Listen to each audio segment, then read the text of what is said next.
Ito naman yung wik-wik at saka sila na guys. Ang tagal ko nang hindi sila na ano kasi yan. Nagkadibilupan tong dalawang ito yan guys. Saka sila na. Naging sila na. At saka may ano na sila ngayon.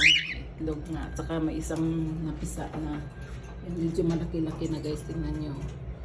Yan minsan. Nakita ko na din yung pinapakain nila. Yan. Ngayon malaki na guys. Tingnan nyo na minsan dinidilat na niyang mata niya. Malaki na siya. Katulad ng dati. Pero meron pang 5. Kung sana maano pa. Mabiyak pa niyan. Yan guys.